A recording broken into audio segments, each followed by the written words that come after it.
Oi, oi, oi, meu povo. Oi, Paula. Você estava aí desde o início, Paula? Você está arrumada para entrar?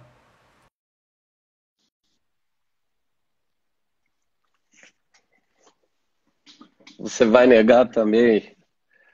Ai, meu Deus, meu Deus. Mulheres.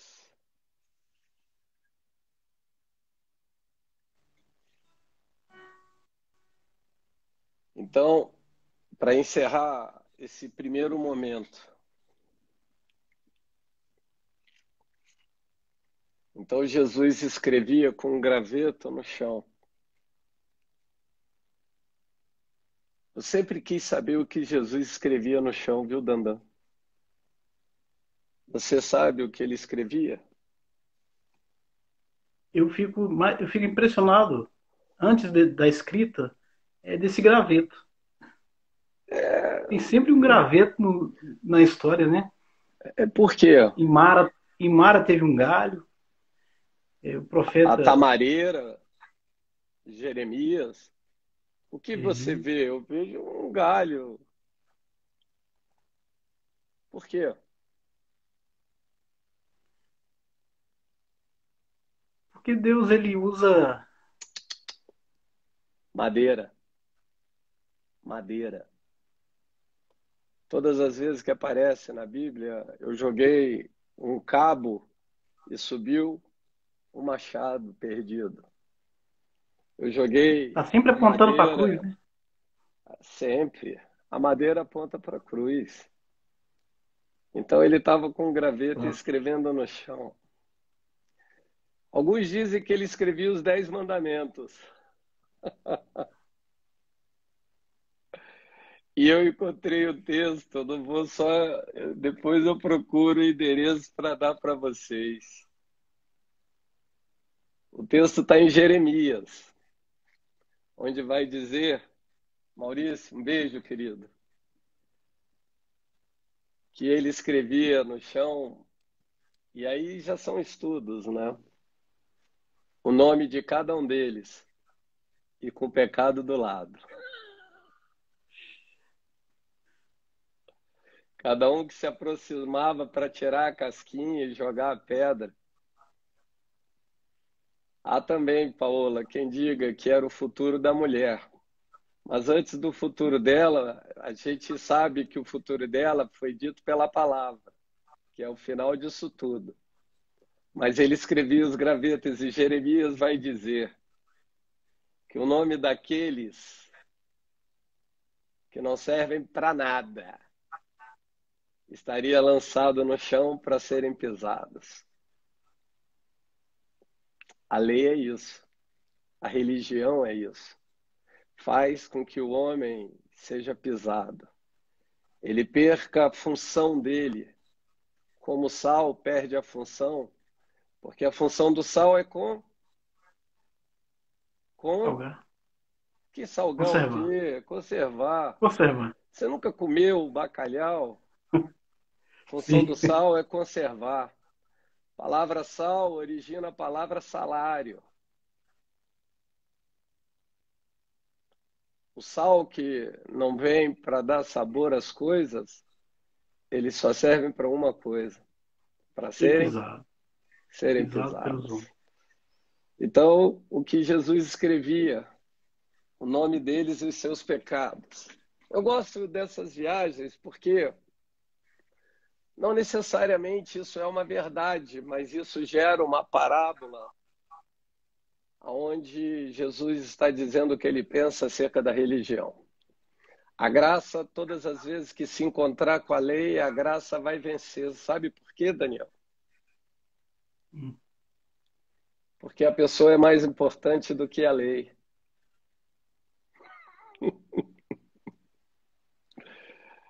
A graça sempre vê a pessoa com uma possibilidade de algo muito grande. A lei encerra as pessoas nos seus erros. A graça dá continuidade às pessoas apesar dos seus erros. A lei é A encaixotada, lei, né? a lei, ela faz uma foto. A graça desenrola o rolo, o filme. Dá vontade de chorar, né? Constranger é você se dobrar sem que seja pedido. Hashtag de hoje. Ser constrangido pela graça é se dobrar sem que ela te peça. Põe esse hashtag para mim, pelo amor do nome de Jesus. Tem um crente aí do outro lado que está ouvindo. Constrangimento é se dobrar diante da graça sem que ela te peça. Uau! Então ele disse para aquela mulher. Quem disse? Jesus. Onde estão os teus acusadores? Eu gosto quando você fala a graça. Ninguém vai botar o hashtag, pelo amor de Deus. Constrangimento é se dobrar diante da graça sem que ela te peça.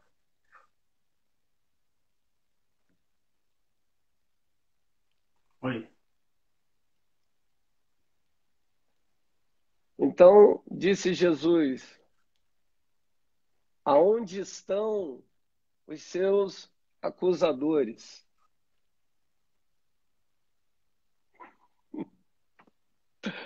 Hã? Aonde estão, Daniel, os seus acusadores? Aí eles Hã? soltaram as pedras e viraram as costas e vazaram, né? Eu não os vejo. Os acusadores, eu não os vejo. Eu, porém, tampouco vos acuso. Sabe, rapaz, sabe quem é aquela mulher adúltera? Sou eu.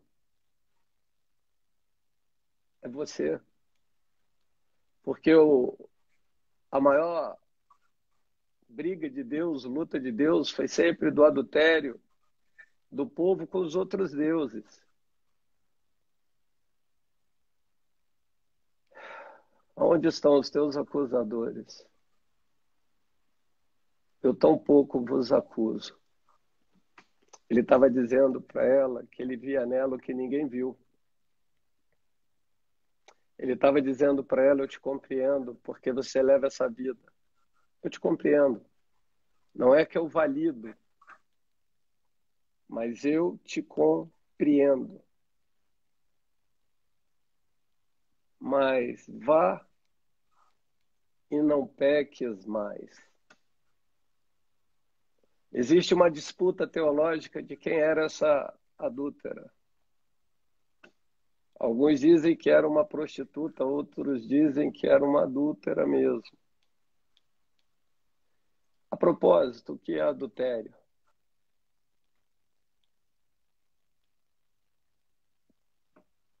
Quantas mulheres teve Salomão? Viu? E não era adultério? Você está grávida? Existia um costume, né, da época.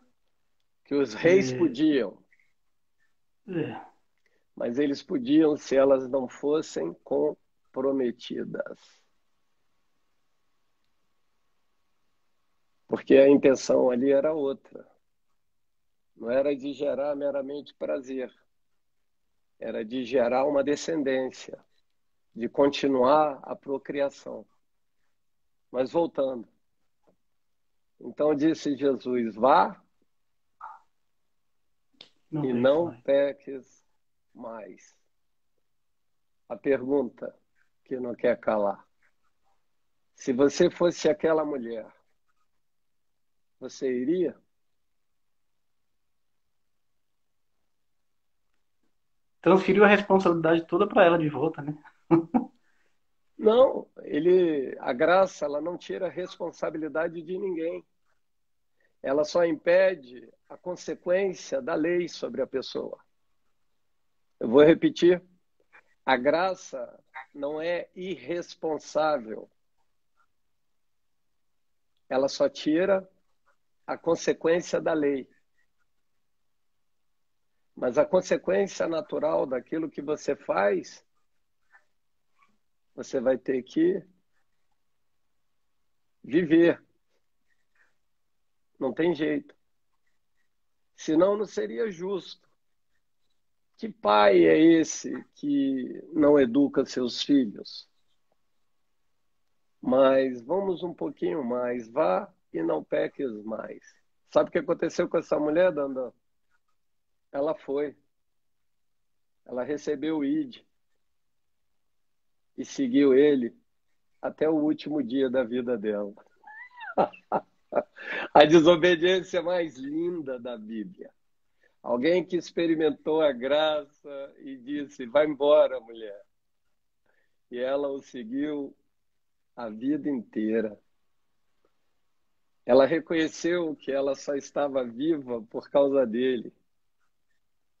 Ela reconheceu que ele se colocou na frente da lei por causa dela.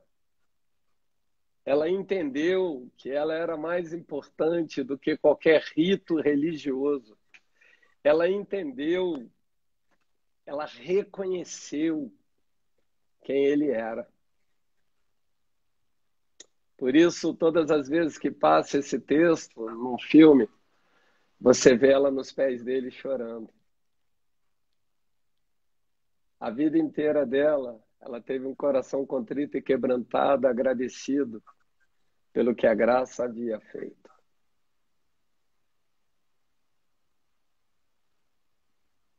A lei não acabou. Ela caducou. Eu vou repetir. A lei não acabou. Porque aquilo que Deus fez não pode estar errado, mas caducou. Porque agora é a graça. Então não existe consequências nos pecados? Tem a consequência dos pecados, mas não a consequência que a lei exigia, que era a morte, era apedrejar a mulher. Por isso que eu disse que a graça não retira a responsabilidade do que você faz, mas ela tira de você o juízo que a lei praticaria sobre você. Quais as consequências dos pecados no tempo da lei? Morte. No tempo da graça, cada pecado com a sua consequência. E as pessoas me perguntam, então não tem pecado e pecadinho? Tem. Tem na consequência, não no que é feito. Pecado é pecado, grande ou pequeno. Mas existem, como diz a palavra, pecados para a morte. Se existe pecado para a morte, é porque existe pecados que é para a vida. Vou dar um exemplo. Chutei e falei um nome feio. Isso não vai me levar à morte. Mas se eu blasfemasse contra o Espírito Santo, se eu conseguisse fazer essa proeza, se eu apostatasse da fé, como diz Apocalipse, diz Êxodo, eu retirarei o teu nome do livro da vida. Então, as consequências dos pecados são diferentes. A propósito, se você roubou, você não tem só que pedir perdão. Você tem que ressarcir o que você tirou. E se foi a honra? Devolva a honra. Percebe? Não é só o pedir perdão, é ressarcir quem sofreu prejuízo. Deu para explicar, Érica? A graça te impulsiona e te faz enxergar. Jesus cumpriu a lei, cumpriu a lei. Uai, que isso! Eu tento fazer realmente a minha profissão glorificar o nome dele. Obrigado pelo elogio. Uma nova história a partir do encontro com a graça, né, Lana? Então, aquela mulher teve um encontro com a graça e a vida foi mudada, mas eu adoro a desobediência dela. Vá e não peques mais. Ela foi e o seguiu até o último dia da vida dela. Há quem a chame de Madalena. E existe aí inúmeros estudos brigando, uns dizem que é e outros dizem que não. A grande verdade é que eu cumpri o que vocês não podiam cumprir. É o cálice que você não pode beber, eu bebi. Aquilo que vocês não suportariam, eu suportei. Maravilhosa graça. Que amor é esse? Você está meio paralisado, Daniel. Você está remoendo a palavra. Conheço a sua cara. Hoje, como tem sido todos os dias, apesar do que somos, apesar do que fazemos,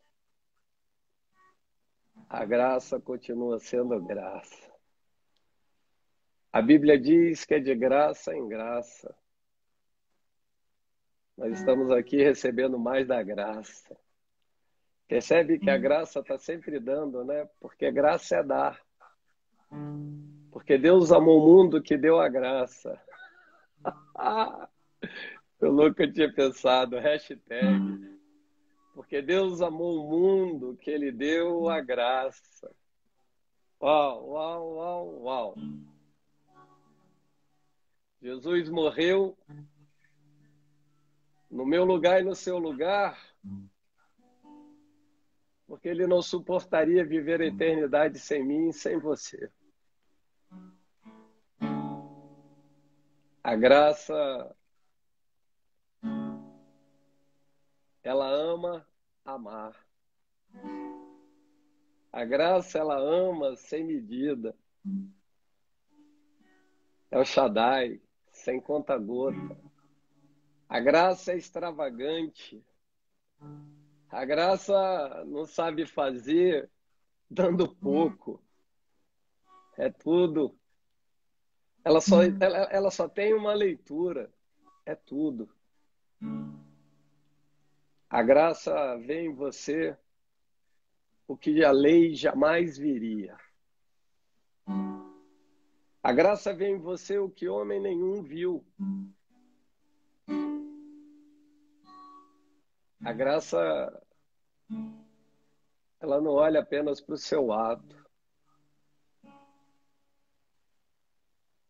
Ela olha para o seu coração. Aquela mulher estava arrependida.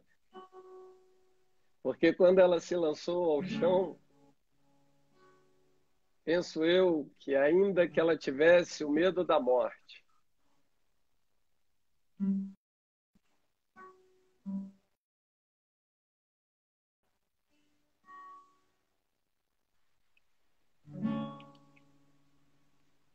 ainda que ela tivesse o medo da morte, naquele momento ela se lançou aos pés dele. No lugar certo, na altura certa, proporcional àquilo como ela se via, um nada. Um nada. Alguém desprezada pela religião, pelos homens, pelas pessoas.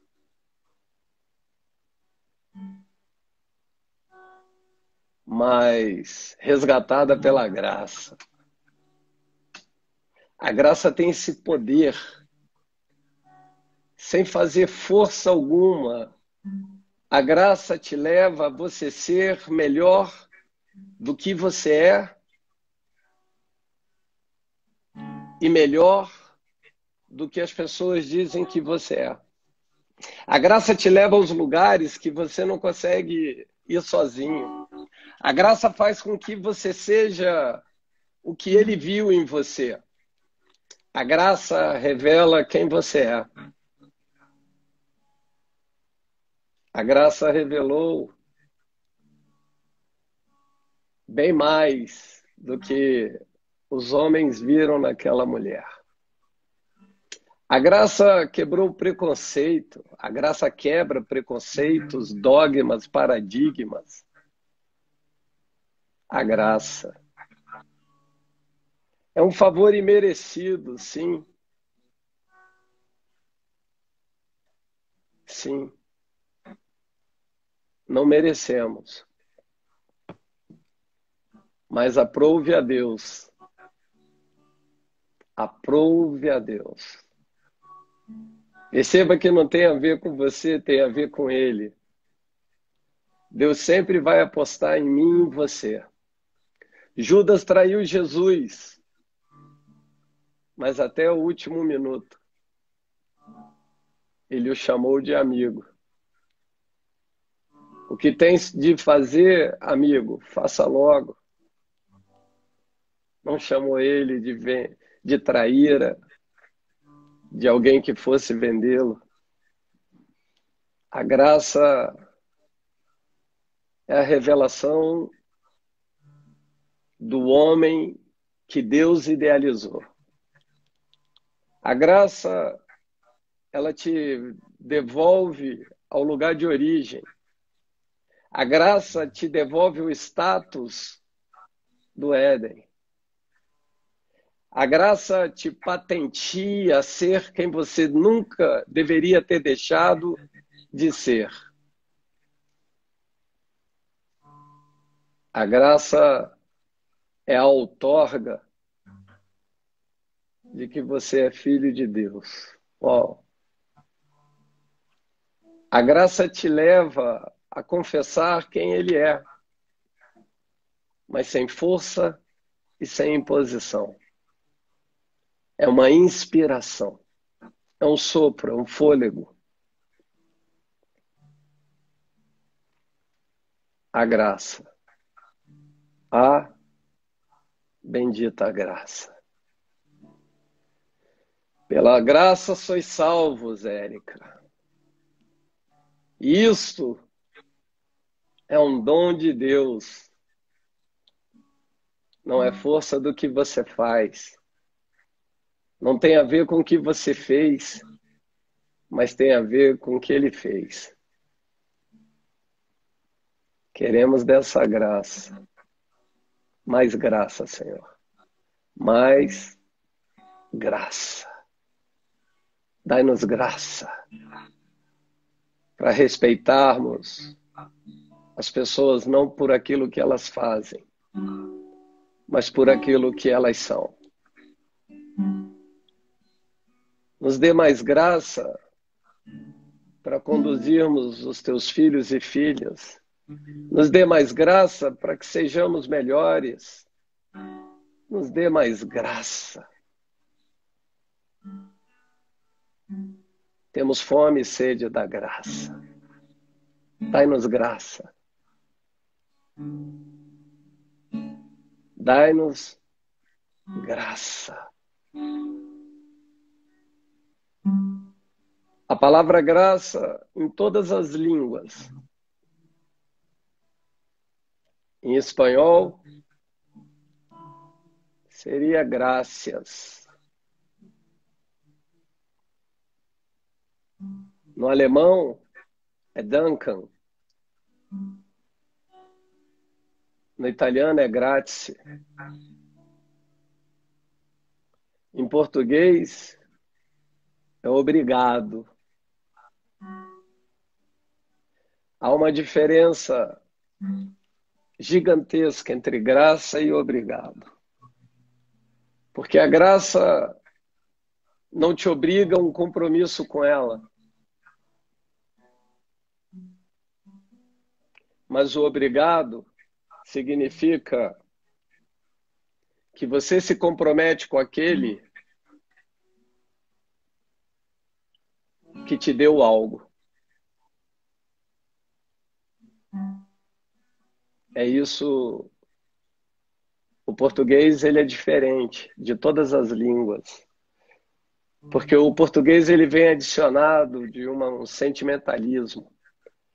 Para alguns é uma das línguas mais lindas do planeta. A propósito, I miss you é só em inglês. Sua falta. Em português, saudade. Tem uma adição de emoção naquilo que você fala. Dai-nos então nessa noite, Senhor. Dai-nos mais graça. Temos sede, temos fome da tua graça. Derrama da tua graça.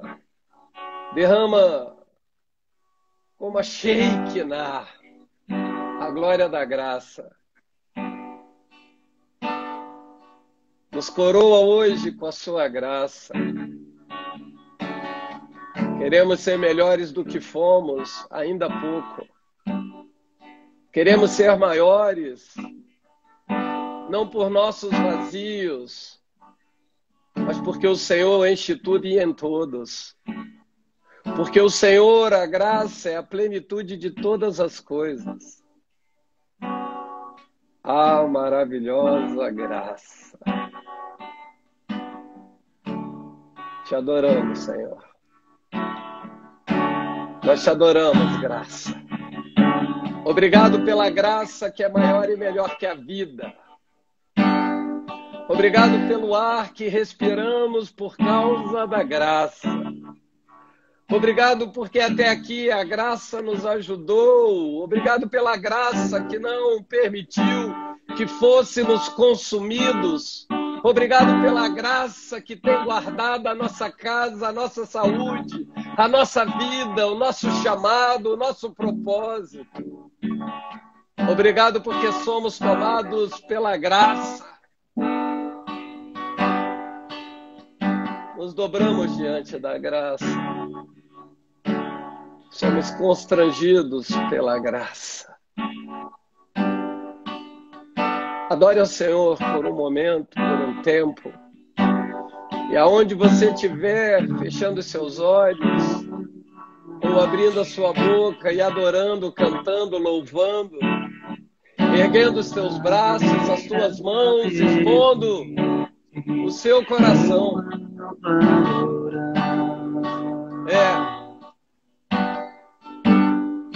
Nos coroa. Em meio às tribulações, o nosso Deus é vencedor. Nós o adoramos.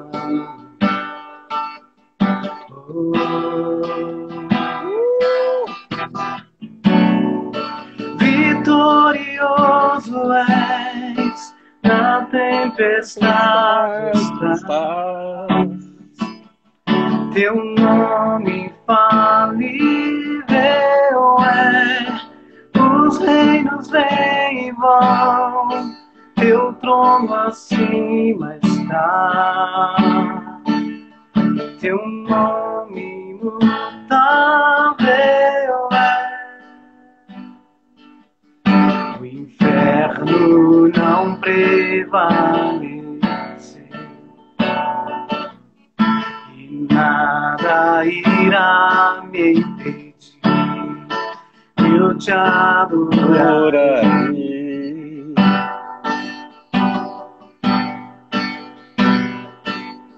Muralhas vão estremecer, cadeias irão se romper enquanto adoramos.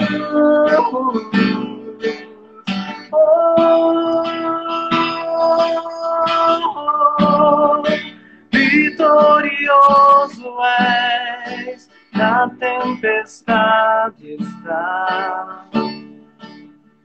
Teu nome infalível és, os reinos vêm e vão, teu trono acima está. Teu nome imutável, como um trovão, impetuoso, poderoso és, grandioso és, que vem aos céus, nós proclamamos, poderoso é, grandioso és, deixa o sol entrar, o dia já raiou, o Rei da Glória está neste lugar.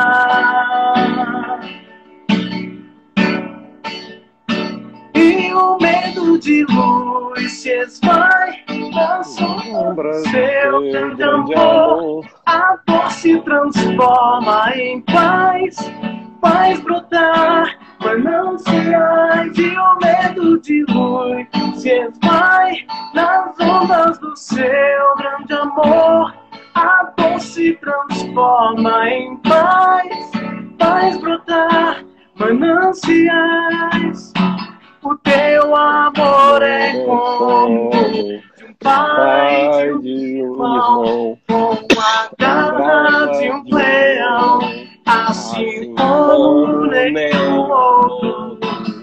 Violentamente me abraça e me mostra quem tu és.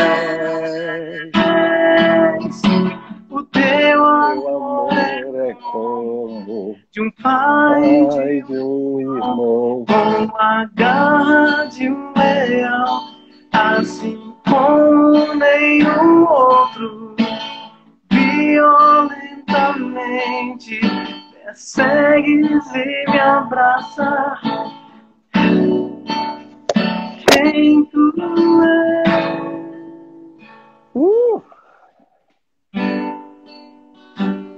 Que delícia.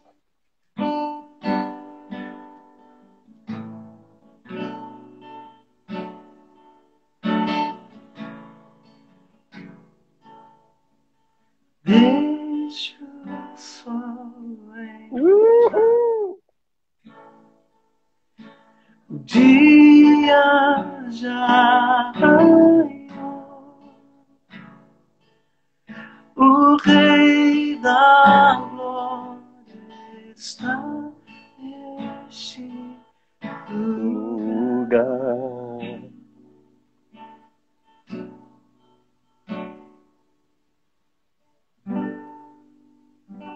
Ó.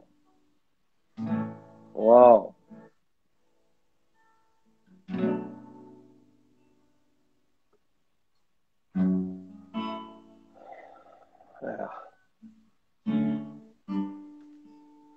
Temos 30 minutos, pelo menos, para falar da palavra dele.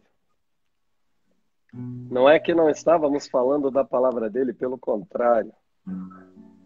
Falamos mais da graça do que qualquer outro dia. É um privilégio falar dele, né? É um privilégio.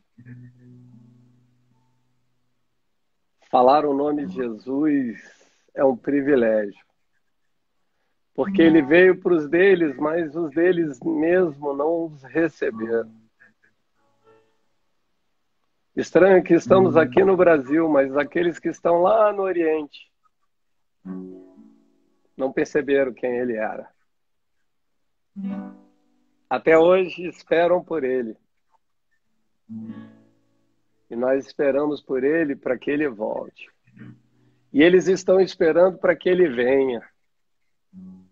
Alguém tem que estar errado nessa história. Eu não tenho dúvida que aquele que veio é a graça. E hoje eu quero ler um texto com vocês que seria um texto que ninguém gostaria de ler. São textos que as pessoas passam desapercebidamente, porque são textos que a gente diria, nossa, que texto chato. É como se fosse o livro de Levíticos, de Números, Tanta genealogia, né? Nossa, por que que eu preciso saber daquilo, do nome do pai, do tio, do avô? É porque Deus gosta de dar honra para quem fez história. E Deus também dá desonra para quem participou da história, ainda que ele cite algumas vezes, mas é para que não sigamos aqueles exemplos. Então eu quero ler Mateus 1, no verso 1, que fala acerca da genealogia de Jesus Cristo. Você entende isso, Dandan? Sim. Esse livro Genealogia, esse nome Genealogia, fala de genética. Não é casual que eu estou lendo esse texto, porque existem perguntas que precisamos responder. Por que as pessoas são como elas são, Dandan? Por que elas se comportam como elas se comportam? Por que elas fazem o que fazem? E por que elas são tão esquisitas? De onde vêm essas chamadas idiosincrasias, essas misturas de loucuras, essas atitudes que você avalia como sendo atitudes de loucos? De onde vêm essas estranhezas, essas manias, essas taras, essas doenças comportamentais? Da onde brota toda essa tortuosidade que há dentro de nós? Quantas perguntas, né, Daniel? Por que somos como somos? Por que fazemos o que fazemos? Existem 3 teorias importantes que tentam explicar o porquê somos como somos e por que fazemos o que fazemos. E por que isso nos traduz como pessoas estranhas e por que tudo isso nos leva a determinados comportamentos.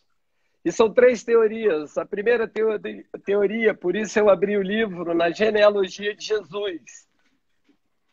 Eu vou ler já já. A primeira teoria...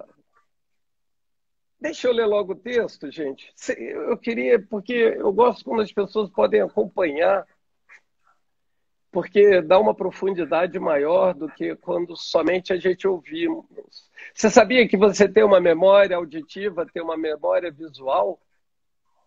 Então, você ouvir e ver e ainda escrever, você consegue ter uma amplitude maior do que está sendo dito e a profundidade do que está sendo dito. Você não tem vontade de tentar explicar por que você é como você é, não, Daniel? Eu tenho. E aí cada um vai dizer que tem uma história para contar, cada um com as suas histórias, com as suas questões, com os seus detalhes. E eu quero ler o texto, Mateus 1, verso 1. Livro da genealogia de Jesus Cristo. Que forte. A genealogia de Jesus Cristo. Perceba que tem pessoas que nem genealogia têm. Se você for fazer a sua árvore genealógica, quantos furos terão na tua árvore genealógica? Quantos buracos, quantos vazios, quantas lacunas, quantas pessoas não vistas e nem conhecidas tem na genealogia. E genealogia você tem que remeter, obviamente, a Gênesis.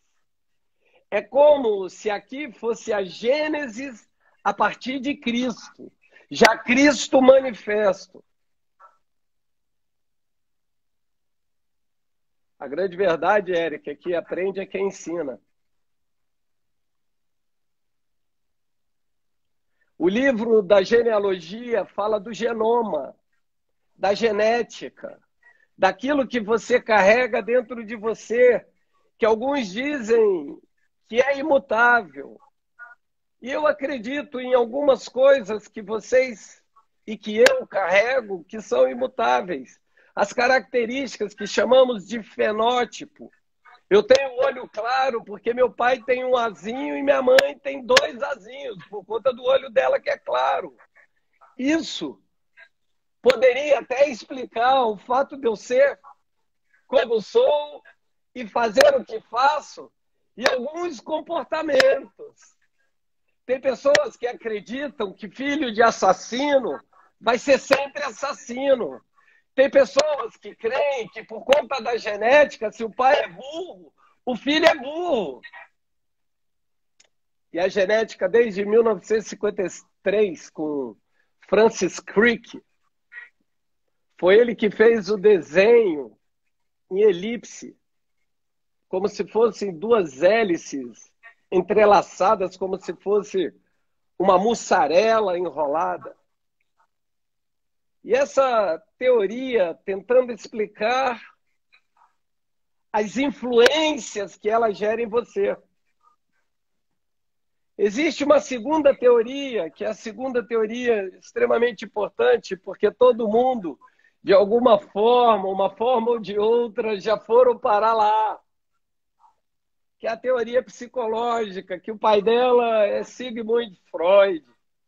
Freud é o pai da psicanálise, ali por volta de 1856 até 1899, 1939, no ano que meu pai nasceu.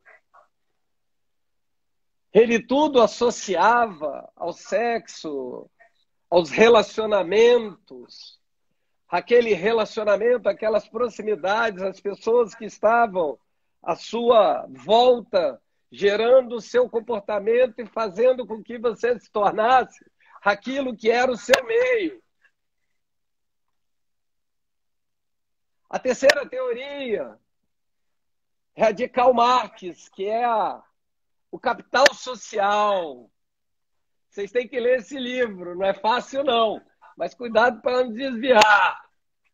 O Capital Social, ele fala acerca de que você é o que você é, segundo você produz. Você é o que você é, segundo aquilo que você pode oferecer. 3 teorias tentando definir o comportamento do homem, o porquê de fazer o que fazemos e de porquê sermos o que somos. E o texto diz, livro da genealogia de Jesus Cristo, filho de Davi, filho de Abraão. Deixa eu ir por parte para ficar mais fácil. Por que que diria, primeiro, que ele é filho de Davi? Porque Mateus, ele pregava para os judeus. Perceba que ele fala do reino dos céus, mas não fala do reino de Deus. Porque falar o nome de Deus seria usar o nome de Deus em vão. Então ele sempre aponta para Deus falando dos céus. E ele está dizendo aqui que Jesus Cristo é filho de Davi, porque em Apocalipse vai dizer que Jesus é da raiz de Davi, da tribo de Judá, da descendência de Davi. Assim como era Maria, como era José, da mesma tribo. Ele estava dizendo da purificação do sangue, porque existia uma consanguinidade, era necessário casar entre si.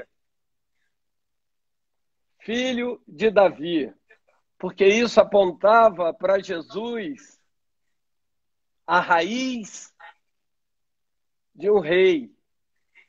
Então Mateus está aqui manifestando Jesus para que ele possa reivindicar o rei que ele é. Porque ele descende de rei. Você perceba que na Bíblia vai falar que sacerdote passava de sacerdote para sacerdote. De rei para o filho. E Jesus agora entrando na genealogia como filho de Davi. Mas é estranho que aqui nesse primeiro verso já há uma inversão. Davi não nasceu primeiro do que Abraão. Diz que ele é filho de Davi e filho de Abraão. Inverteu. Ele seria, então, filho de Abraão. Porque Romanos 8 vai dizer que todos aqueles que viriam a crer em Cristo seriam chamados de filho de Abraão. E porque a descendência da humanidade, a partir de Abraão, seria bendita, todas as famílias da terra, por causa de Isaac. A semente da promessa. Perceba que esse texto, quando aponta para Isaac, está falando mais de Jesus do que Isaac. Porque Isaac em si mesmo, ele se encerra. Mas Jesus em si mesmo é continuidade. O verso 2 diz: Abraão gerou a Isaac, Isaac a Jacó, Jacó a Judá e a seus irmãos. Perceba que na genealogia de Jesus tem tudo. Tem reis, tem Jacó ladrão, tem Judá que peca contra o pai. E Judá gerou de Tamar a Perez e a Zera. Na genealogia de Jesus está dizendo que Judá se relaciona com a sua nora. Mas peraí, pastor, o senhor está lendo a genealogia do demônio. Não. Eu estou lendo a genealogia de Jesus. E diz que Perez gerou a Esrom a Arão.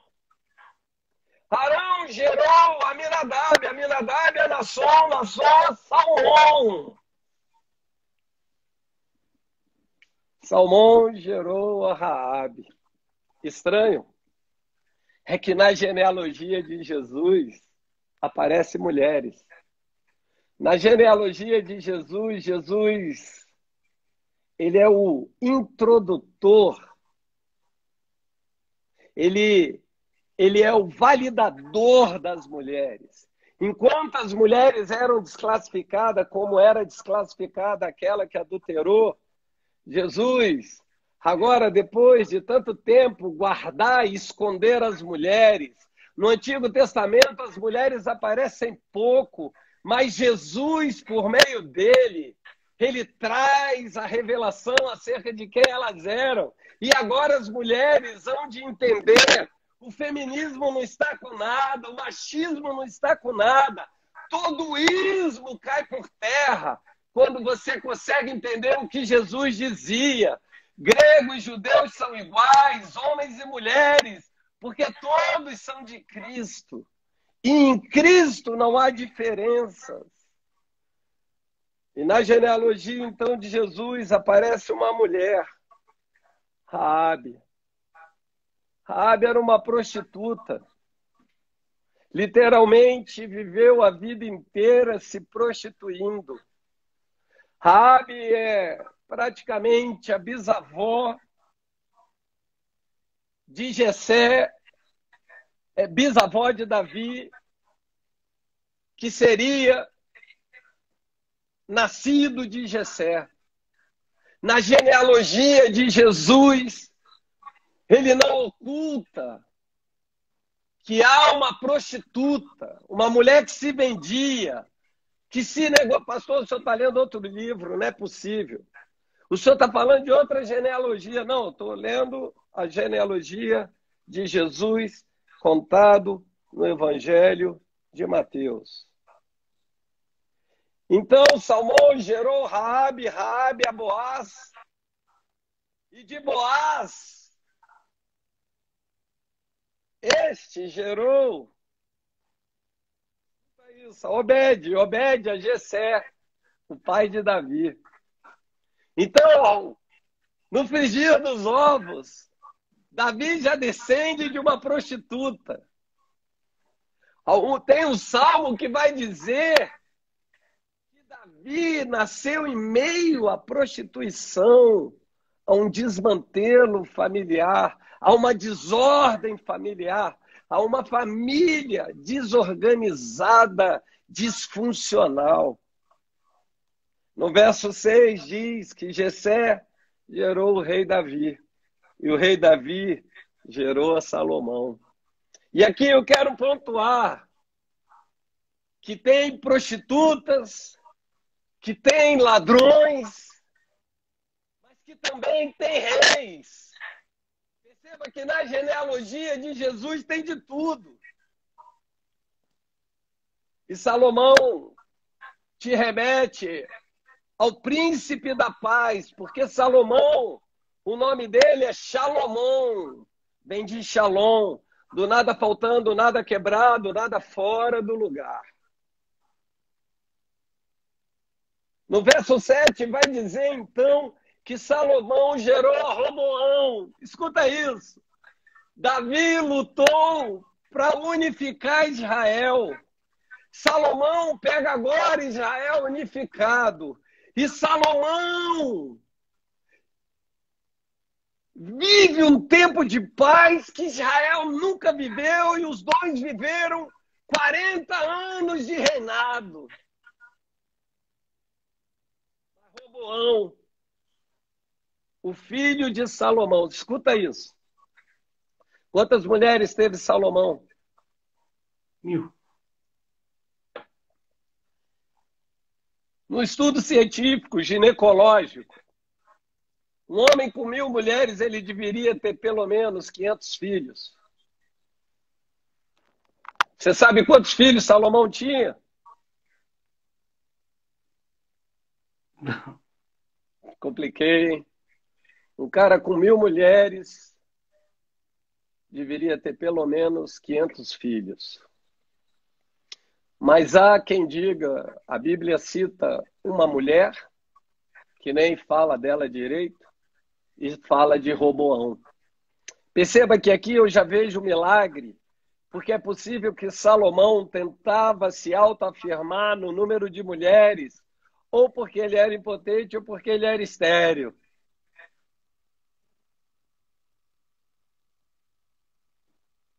E seria muito estranho um homem que teve tantas mulheres ter apenas um filho.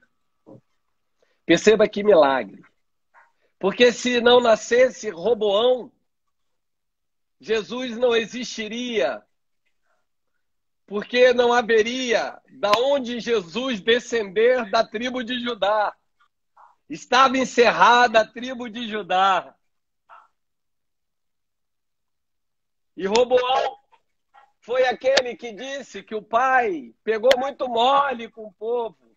Então, ele iria fazer pesar a mão sobre o povo. Sabe o que Roboão fez? Cobrou impostos e dividiu o reino do norte e o reino do sul. O reino do norte com a capital Samaria, o reino do sul, Jerusalém. No verso 7, no verso 8, Azá gerou a Josafá, rei também. E Josafá a Jorão, Jorão a Uzias. Uzias gerou a Jotão, Jotão a Acais, Acais a Ezequias. Quantos reis na genealogia de Jesus. Ezequias, escuta isso, pelo amor de Deus. Verso 10, gerou a Manassés. Manassés a Amon, Amon a Josias. Eu quero parar um pouco aqui. Eu tô lendo a genealogia de Jesus. E nesse verso 10 vai dizer que Manassés foi rei aos 9 anos de idade. E que Manassés se desviou do caminho e tinha umas práticas estranhas. Ele matava os seus próprios filhos, as crianças, para Moloque. A Bíblia diz que o que tinha para ele era o inferno. Mas em um único momento de Manassés, ele foi resgatado e foi para a glória. Eu estou falando de um feiticeiro, de um macumbeiro, na genealogia de Jesus. Ó, Imaginaria você, Daniel, na genealogia do rei, do Cristo, um macumbeiro, feiticeiro. Lá em 1 Samuel vai dizer que não tem nada pior do que feitiçaria. Você acredita que no meio da genealogia do nosso Senhor Jesus haveria de ter um feiticeiro que matava crianças? Você está sacudindo a cabeça, você parece que está abalado. Mas eu estou lendo a genealogia de Jesus. Verso 11, Josias gerou Jeconias e a seus irmãos no tempo do exílio na Babilônia. Depois do exílio na Babilônia, Jeconias gerou a Salatiel, Salatiel a Zorobabel, que é sacerdote, que gerou Abiúde, que gerou Eliaquim, Eliaquim a Azor, Azor gerou a Sadoc, Sadoc a Aquim, Aquim a Eliúde, Eliúde gerou Eleazar, Eleazar a Matã, Matã a Jacó, e Jacó gerou a José, marido de Maria. Uau! Quem aparece na genealogia de Jesus? José, porque eles casavam em tribos. Eles não iam para outros lugares buscarem outras pessoas para que não houvesse uma mistura e fosse uma tentativa de purificação. Marido de Maria, da qual nasceu Jesus, o Cristo, que se chama o Cristo. Verso 17, de sorte que todas as gerações, desde Abraão, agora já mete. Já não é mais de Davi, é de Abraão a Davi. São 14, desde Davi até o exílio na Babilônia, mais 14. E desde o exílio na Babilônia até Cristo, mais 14.